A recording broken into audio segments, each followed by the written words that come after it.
First, the highlights. Governor Sanwo-Olu unveils state-of-the-art sickle cell center at Lagos State University Teaching Hospital. International Monetary Fund predicts 14% reduction in Nigeria's inflation by 2029. And the foreign team, United Nations calls for immediate release of 11 staff detained by Houthis in Yemen. And in sport, female Yellow Greens players Sunday Salome Pieti Loki set records in Nigeria's big win at 2024 Kwibuka Cricket Tournament. And now the details. I am Mike James. The Lagos State Governor Babajide Sanwo-Olu has inaugurated a state-of-the-art sickle cell center at the Lagos State University Teaching Hospital, LASUTH, donated by the Office of the Senior Special Assistant to the President on Sustainable Development Goals. Governor Sanwo-Olu, who commended the initiative by the Office of Sustainable Development Goals and LASUTH management and staff, said it would foster greater awareness and deeper understanding of sickle cell and reduce infant mortality index in the country. If we all work together at the national, at the sub-national, and even at the local government level, we can achieve a lot more together. We can achieve a lot more working collaboratively, ensuring that at all times that the best piece is put forward on the job.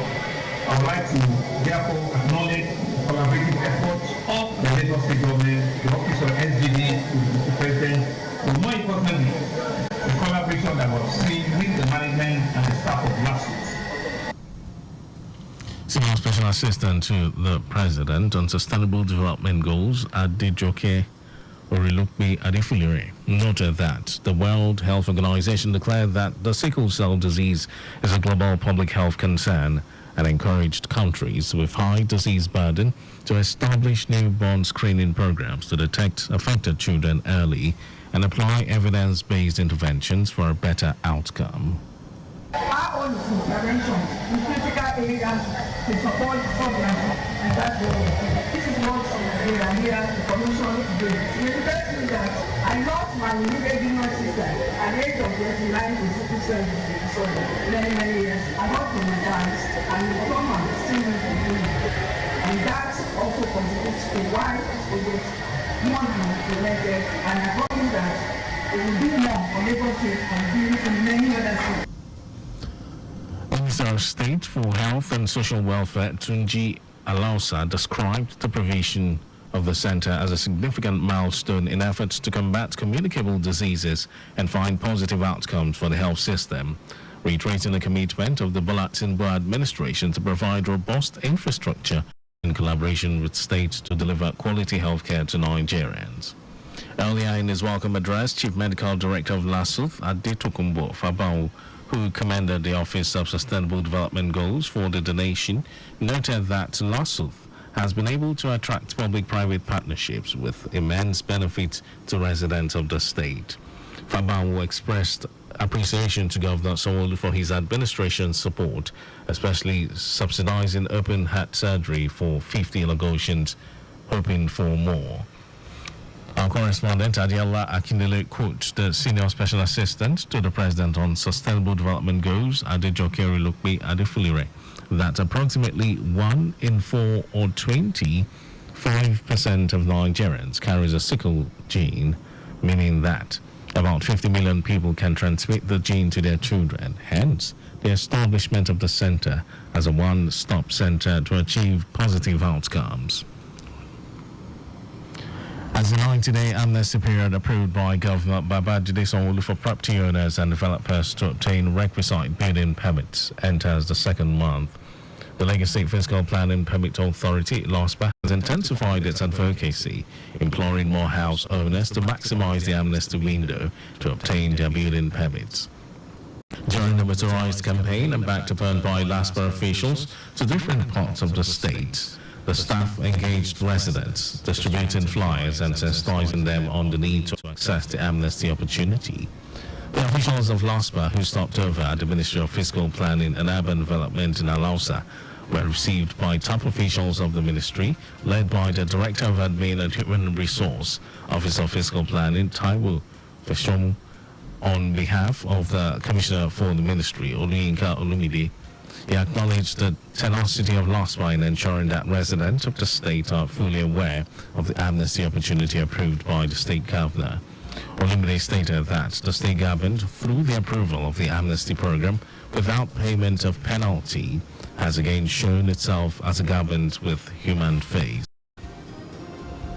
Chief Judge of Lagos State, Kazeem Alugba, has pledged his continuous synergy with members of Nigeria Bar Association towards the promotion of rule of law in the state. Alugba gave the pledge during a cocktail of the National Conference of Egbe Amofi Odua, the Yoruba Lawyers Forum 2024 in Lagos. The Chief Judge, who was represented by Justice Olutoyi Ipaye, said the cocktail became necessary to enable the bench and bar have a good interaction for the success of the conference. He encouraged members of the forum to always promote the Omoluabi concept that the Yoruba race is known for in Nigeria, just as he urged the group to advocate mentorship among its members as a way of guiding the young lawyers. In his remarks, the chairman of the conference, Kunle SAN, emphasized that the group is not created for ethnic disunity, rather it is created for the uniqueness of promoting cultural value. The Universal Basic Education Commission, UBEC, says it will review aspects of the Universal Basic Education Act of 2004 that are hindering its smooth operation. Speaking in Lagos at the opening of a 2-day retreat for the Senate Committee on Education, Basic and Secondary, with the theme Basic Education Implementation in Nigeria, Issues, Challenges and Way Forward, Executive Secretary UBEC Hamid Boboyi explained that due to societal development and changes since 2004, the Act has become overdue for review. Boboyi stressed the need for the education system to address the country's challenges. And now to the rest of the stories. The International Monetary Fund (IMF) has predicted that Nigeria's inflation rate will stabilize at 14% in 2029, indicating a potential end to the current upward trend. This projection comes as a relief amidst concerns over the increasing inflation rate, which currently stands at 33.69% as of April 2024. According to the National Bureau of Statistics, a variation from the IMF's prediction of 24.6% for this year. The IMF data suggests that the inflation rate will gradually decline from 23% in 2025 to 16% in 2026, 15.4% in 2027 and 14% in both 2028 and 2029. The federal government's negotiation team has raised its offer by 2,000 naira, bringing its total minimum wage offer to 62,000 naira, while the organized labor reduced its demand to 250,000 naira from 494,000 naira. Following the disagreement, the Tripartite Committee on New National Minimum Wage adjourned amid disagreement on the amount. Meanwhile, state governors under the aegis of the Nigeria Governors Forum (NGF), while negotiations were still ongoing, declared that they could not pay the proposed 60,000 naira minimum wage.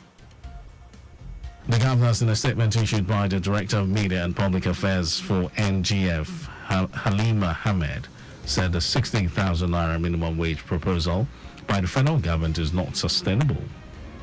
NGF expressed concerns that if the 60,000 naira minimum wage is adopted, many states would allocate their entire federal account allocation committee funds to salaries, leaving no resources for development projects.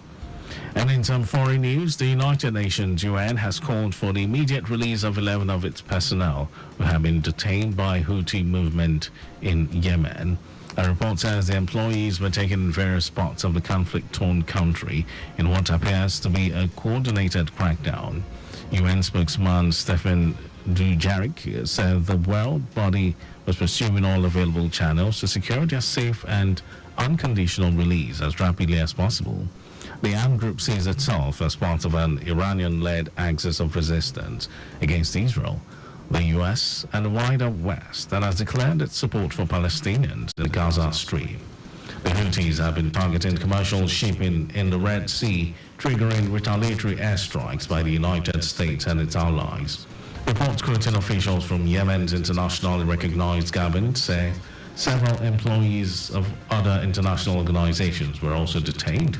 Phones and computers were seized during the raids on the workers' homes and offices, which come after months of Houthi attacks on commercial ships in the Red Sea.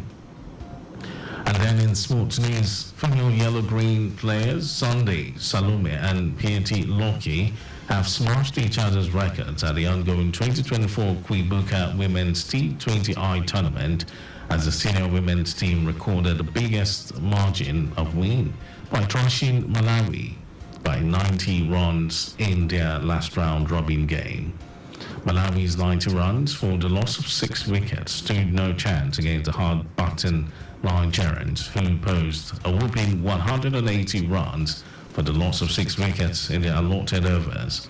The win was 28 runs better than Nigeria's previous biggest margin win of 62 runs, which was achieved against Ghana at the 2023 Nigeria Cricket Federation Women's T20I Invitational. Bafana South Africa has held the Super Eagles of Nigeria to a 1-1 draw at the Godswill Akpabio Stadium in Uyo. Super Eagles coach Finidi George opted to start Southampton forward Paul Onachi to lead the Lions instead of Victor Boniface to Brian Leverkusen, with another surprise inclusion in the likes of Isayo Dili Bashiru in the heart of midfield. Nigeria was to avoid the third consecutive draw in the Group C World Cup qualifiers, but South Africa's Themba Zwane had something else in store as his 28th-minute strike beat Stanley Wambali for an early lead. The Super Eagles ended the first half the better side and resumed the second half with some renewed zest and were rewarded with a wonderful strike courtesy of Dili Bashiru, who beats Ronwen Williams for the equalizer. And that was our news at 10, but just before we go, your vehicle is not a strong room. Please keep your valuables off the view of miscreants. You can follow us and like all our various social media platforms: X, Traffic Radio 961, Instagram, Lagos Traffic Radio 961. Subscribe and watch our news and programs live on YouTube, Traffic Radio 961, and can also visit our website, trafficradio961.ng. Did you know that the Sanwo-Olu administration organized a forum for women across the 57 local governments and local council development areas in the state with a view to enhancing their productivity and economic growth? You can get details on the Lagos State government website. To end the news, here are the highlights of the major stories. Lagos State Governor Babajide Sanwo-Olu has inaugurated a state-of-the-art sickle cell center at the Lagos State University Teaching Hospital, Lasuth, donated by the Office of the Senior Special Assistant to the President on Sustainable Development Goals.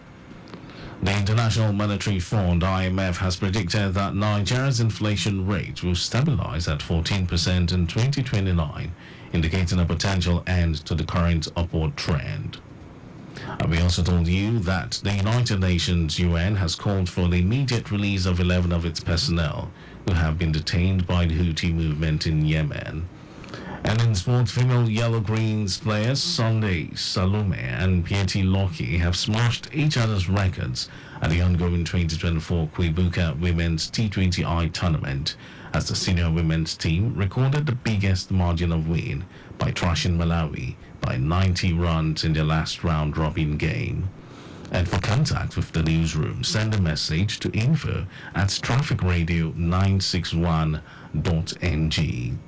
That ends the news broadcast. It was compiled by Adirayodo Olaya. Thank you for listening. My name is Mike James. Beautiful morning to you, Lagos.